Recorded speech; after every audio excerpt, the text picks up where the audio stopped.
What if one of the first truly global wars didn't begin in Europe, but in a forest with a mistake? A young officer moves cautiously through the cold wilderness of North America. He's 22 years old, ambitious, unproven. His name is George Washington. A single encounter, a few shots fired, and suddenly the world begins to burn. What starts as a local dispute over land explodes into a war across 5 continents.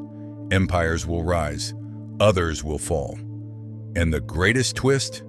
The side that wins will lose everything. This is the story of the war that made the modern world, and the moment everything went wrong. Before we jump into today's story, hit subscribe and turn on notifications. Follow me as we uncover the hidden battles, secrets, and legends of history that textbooks never tell you.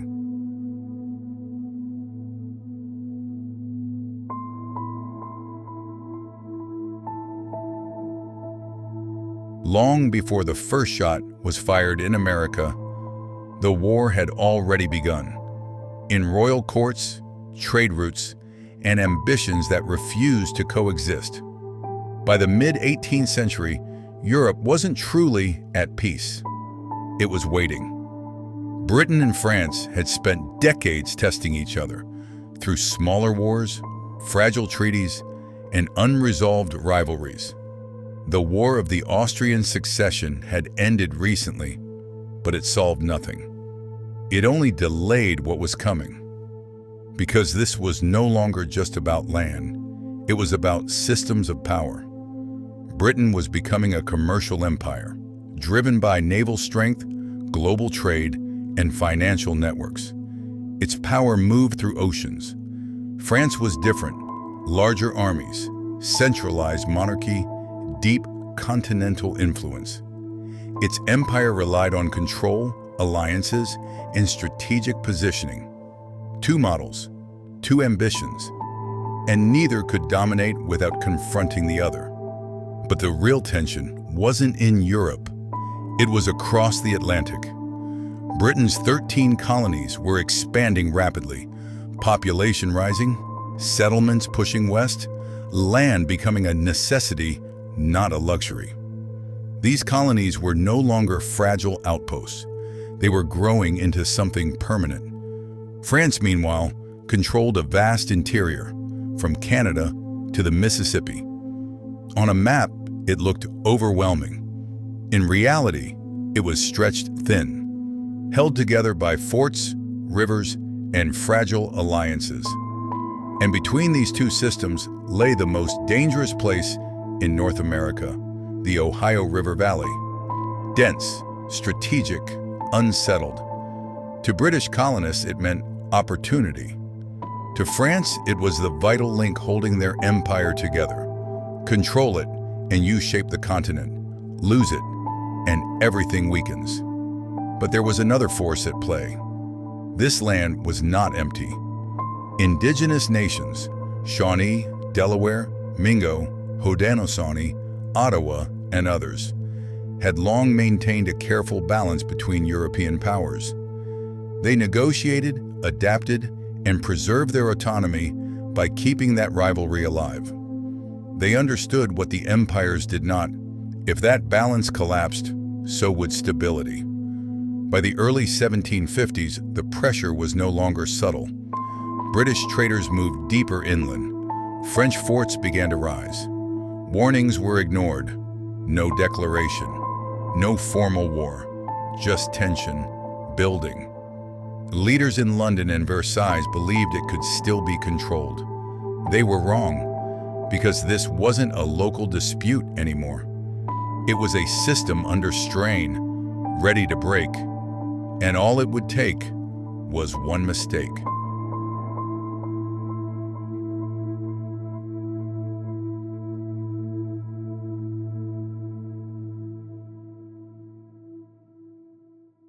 He was sent to deliver a warning, but instead he delivered a war. 1754. Tension in the Ohio River Valley had reached a breaking point. Both Britain and France saw it coming, but neither wanted to fire the first shot. So Britain chose caution, or what it believed was caution. They sent a messenger, not a general, not a seasoned diplomat, a 22-year-old militia officer from Virginia, ambitious, untested, and eager to prove himself. George Washington. His orders were simple: assert British presence, push the French back, avoid full-scale conflict. But the ground reality was far more unstable than London imagined. This was no empty frontier. French forces were building forts, tightening control. British traders were pushing inward. Indigenous nations watched closely, calculating every move. One misstep could tip everything. And then, it did. In late May, deep in the forest at Jumonville Glen, Washington's force, guided by Indigenous allies, encountered a small French detachment. They weren't preparing for battle. They were carrying a diplomatic message, but also scouting the area.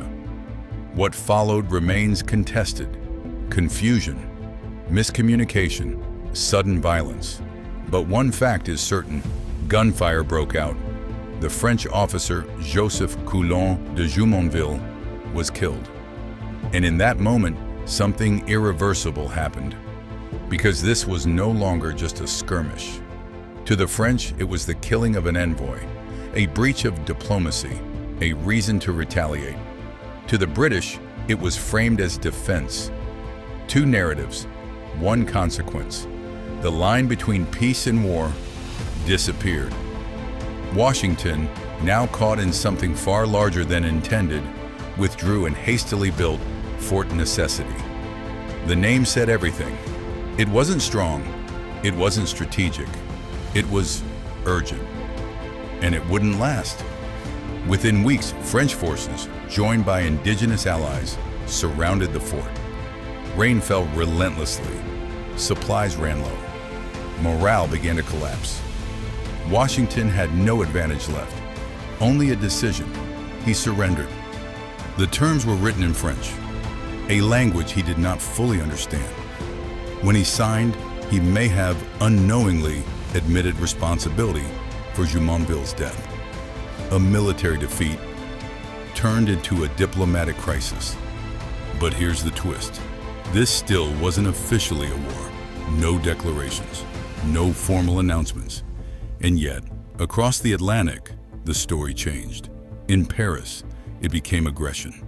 In London, justification. A local clash was transformed into something larger. Not by design, but by interpretation. Because once pride, perception, and power collide, stepping back becomes impossible. And standing in the aftermath, a young officer in the rain had just triggered a chain reaction that would soon reach far beyond the forest, into a war the world had never seen before.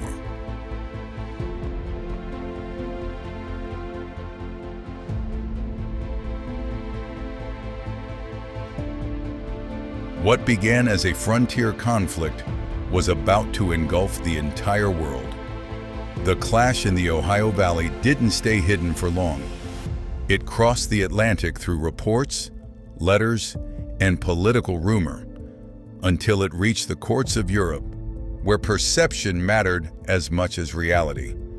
In London, it was called French aggression. In Versailles, British provocation. Two empires, two versions of truth, neither willing to yield. At first, there was hesitation. No formal declarations, no immediate escalation.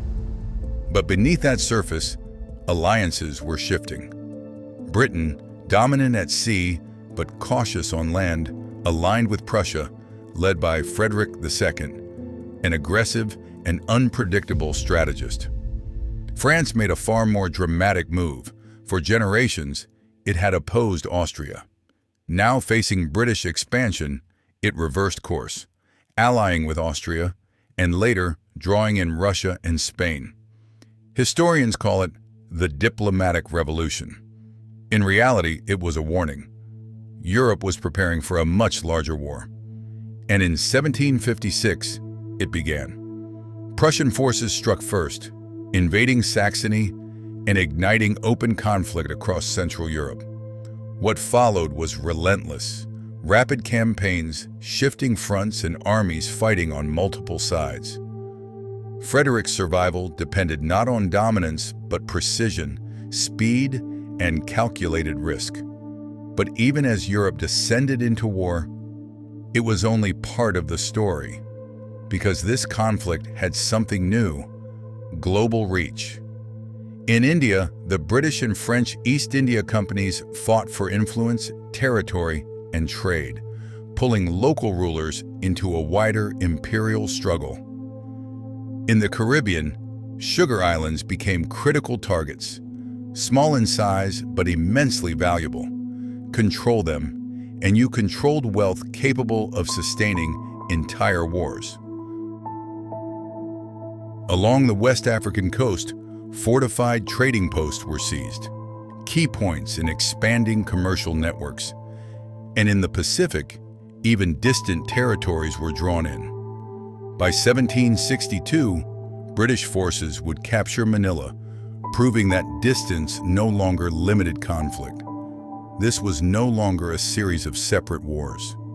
It was connected. Victories at sea reshaped land campaigns. Economic pressure influenced military strategy.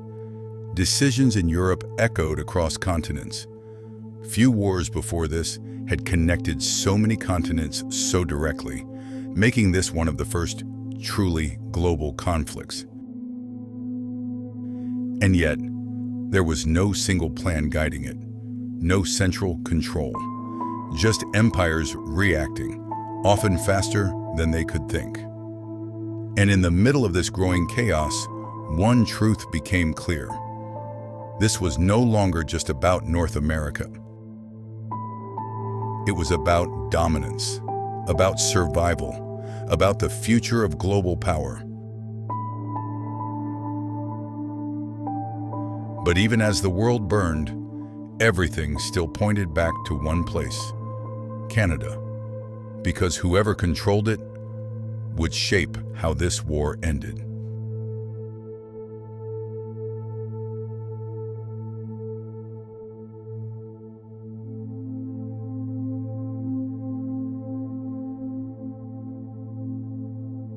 Across continents, empires clashed, but the war's fate would be decided in a land most had never seen. By the late 1750s, the conflict had spread across the globe. Yet its center remained in North America, because New France was no ordinary colony. It stretched from the St. Lawrence River through the Great Lakes into the Mississippi Valley, forming a vast arc that blocked British expansion.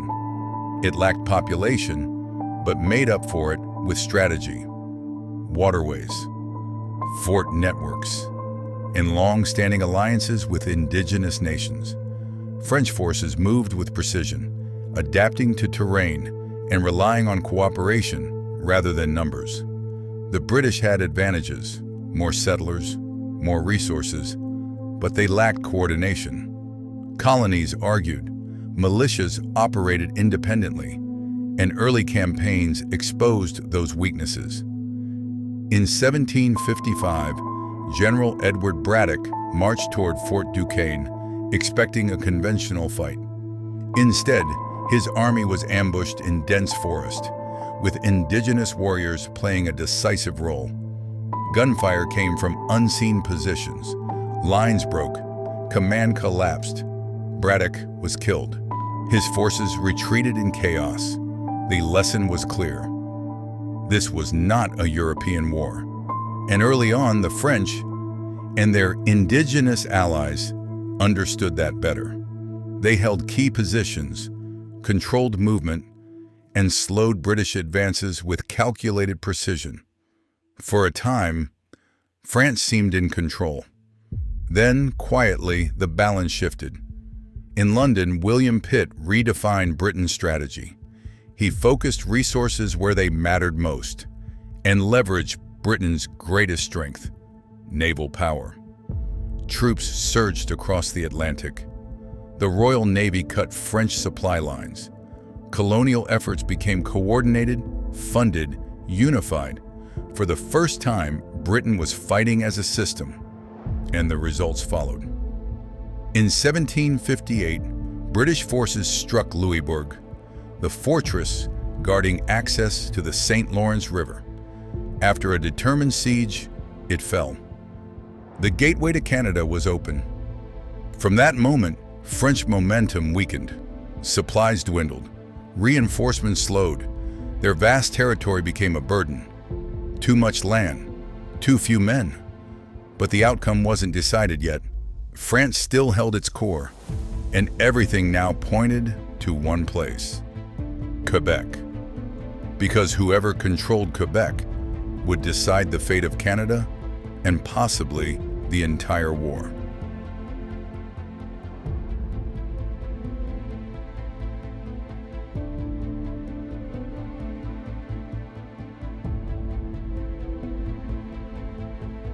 The city was supposed to be untouchable until one gamble rewrote the war. By 1759, everything in North America pointed to one target: Quebec.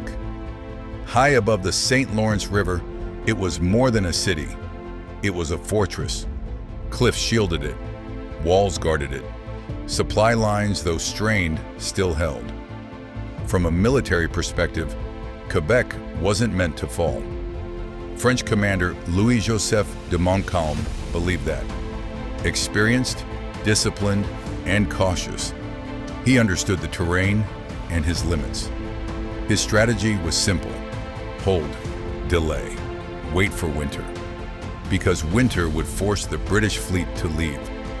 And if Quebec survived, France might still hold North America.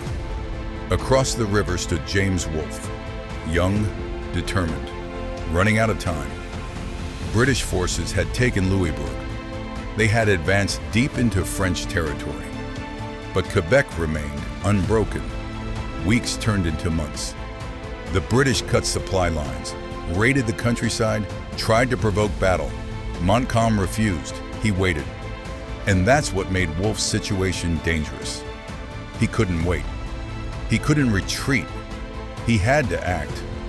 But every option had failed. Direct assault?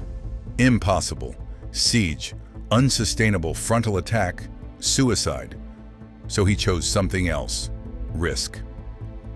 In September 1759, under darkness, British forces moved silently along the river, toward a section lightly guarded because it was considered unreachable. The plan was simple: climb the cliffs, form a line, strike before detection. If anything went wrong, they would be destroyed before sunrise. But it worked. By dawn, British troops stood on the Plains of Abraham, above Quebec. Montcalm was stunned. This wasn't supposed to happen. He had a choice: wait for reinforcements, or attack immediately. He chose to attack, because if the British held that ground, Quebec was already lost. The battle that followed was brief and decisive. French forces advanced. British lines held. At close range, disciplined volleys shattered the French advance. Within minutes, the line broke. The battle was over. But the cost was immediate. Both Wolfe and Montcalm were mortally wounded. Two commanders, two strategies, one outcome. Neither would see what followed. Days later, Quebec surrendered. But the war in North America wasn't over. Montreal would fall in 1760, ending French Canada completely. But here's the deeper truth: this victory was never guaranteed. It depended on surprise, timing, and a gamble that could have failed at every step. If detected, if delayed, if the line had broken, history might have changed, but it didn't. And now, for the first time, France wasn't just losing ground, it was losing control. Canada was slipping away. And once that began, there was no stopping it.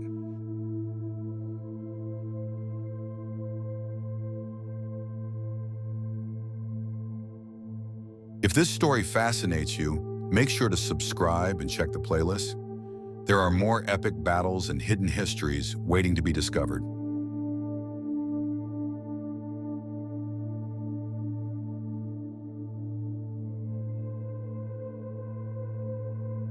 The war wasn't just fought by empires. And when it ended, not everyone had a seat at the table. Long before European armies arrived, the Ohio Valley had its own balance of power. It wasn't drawn on maps or written in treaties. It was negotiated carefully by indigenous nations. The Haudenosaunee Confederacy, Shawnee, Delaware, Mingo, Ottawa, Wyandot, and others were not bystanders. They were strategists, diplomats, power brokers. For decades, they maintained control by balancing Britain and France, ensuring neither side became dominant. But by the 1750s, that balance was breaking. British settlers were expanding westward, rapidly. Land was being cleared, claimed, occupied. To indigenous nations, this wasn't partnership. It was encroachment. The French operated differently. Fewer settlers, more trade, more negotiation. Not allies in a modern sense, but often the lesser threat. So when war came, choices had to be made. Some aligned with France, others stayed neutral. Some shifted sides as the conflict evolved. Every decision was strategic, based on survival. And for a time, their influence was decisive. They shaped movement through forests, disrupted supply lines, and forced both empires to adapt. Early French success, including Braddock's defeat, depended heavily on these alliances. But the war began to change. As Britain committed more resources under William Pitt, the conflict shifted toward larger armies, direct assaults, and European-style warfare. The kind of war where indigenous influence mattered less. And slowly, that balance collapsed. When Quebec fell, it wasn't just a French defeat. It removed the counterweight. For generations, indigenous nations had used rivalry to maintain autonomy. Now, there was only one dominant power, Britain, and Britain governed differently. With France gone, British authorities expanded control over land, trade, and movement. Boundaries were redrawn. Agreements were ignored. From London, this was consolidation. From indigenous nations, it was a threat. Tension rose quickly. Because the war's end didn't bring stability, it brought uncertainty. Trade systems shifted. Military presence expanded. Promises faded. The question was no longer how to balance two empires, but how to resist one. In 1763, resistance spread across the Great Lakes and Ohio Valley, led by the Ottawa leader Pontiac. Forts were attacked, communication lines disrupted. This wasn't a continuation of the war. It was a consequence of its outcome, because the peace had been negotiated without them. And here's the deeper truth. For indigenous nations, the war didn't end in 1763. It transformed. The loss of France removed a crucial option. What followed was a new reality, defined by pressure, land, authority, survival. And while empires measured victory in territory, for those who lived on that land, the consequences were far more immediate and far more enduring.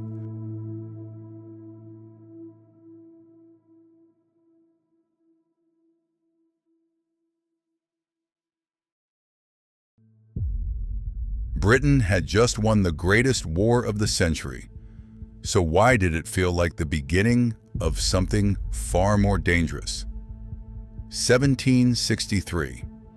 After years of global conflict, the war ends not on a battlefield, but at a negotiating table in Paris. The terms are decisive. France gives up Canada, Spain trades Florida, but gains Louisiana. and Britain emerges as the dominant global power. On paper, it's a complete victory. An empire expanded, a rival weakened, a world reshaped. But beneath that triumph, something is off. Because victory came at a cost. The war had been expensive, on a scale Britain had never faced before. Fleets maintained across oceans, armies deployed across continents, alliances funded in Europe. The result? A national debt that had nearly doubled from £72 million to £132 million. And unlike land, debt doesn't secure power, it threatens it. So in London, the solution seemed logical. The war had been fought to protect the American colonies. So the colonies should help pay for it.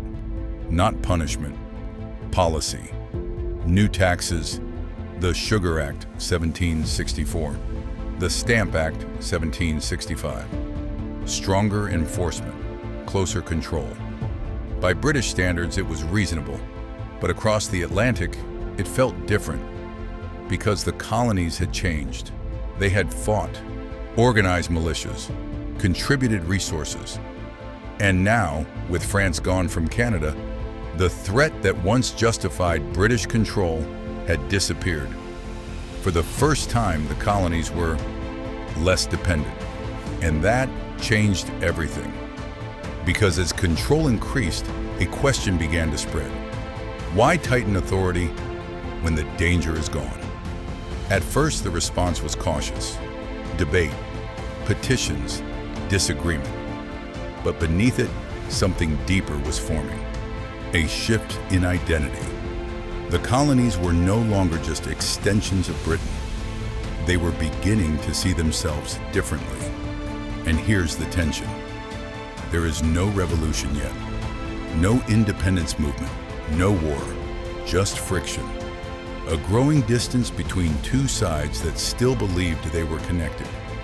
But the system that held them together, threat, protection, cooperation, had been altered. And now it was starting to crack. Because the same victory that made Britain stronger was quietly making its empire more fragile. And in trying to secure what it had gained, Britain was beginning to create a conflict not across oceans, but within its own empire.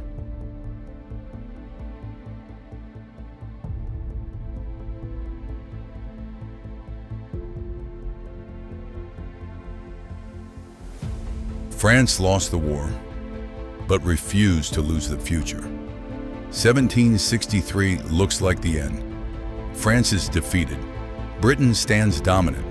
The map is redrawn. But beneath that surface, something shifts.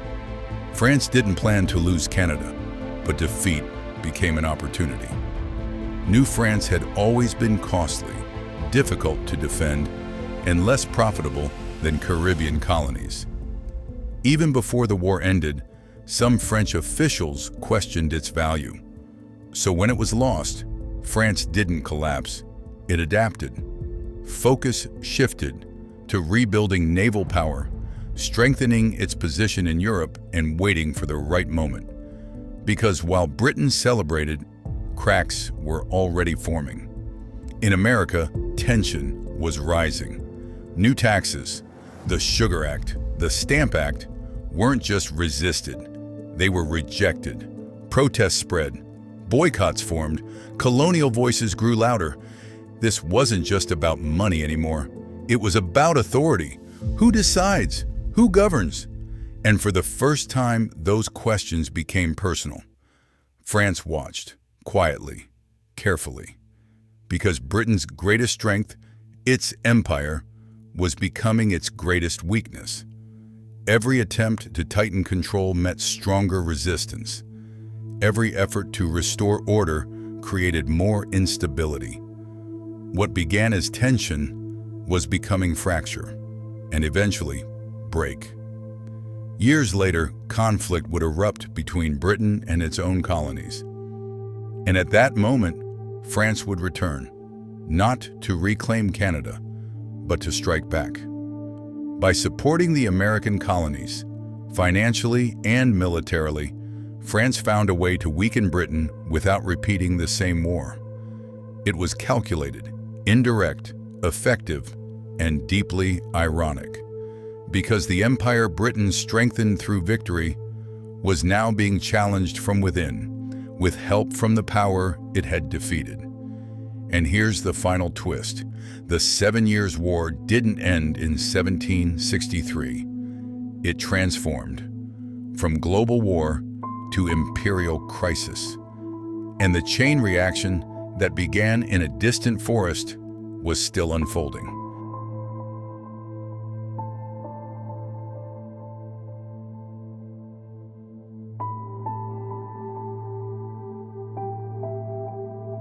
It wasn't just a war for Canada. It was the moment the world became one battlefield. Looking back, the pattern is clear. This was never just a regional conflict. It was global, interconnected, transformative. A single clash in a distant forest set off a chain reaction across continents. Empires collided. Trade networks became battlefields. Power was redefined. And nothing returned to what it was before. Because this war changed how conflicts were fought, not in isolation, but as part of a larger system. The consequences didn't end with peace treaties. They continued into revolutions, shifting alliances, and new ideas of power. The modern world took shape across many battles, but this one drew the lines that led to revolution. With ambition, with rivalry, with one decision that could not be undone. In a war that proved, once the world is connected by conflict, there is no turning back.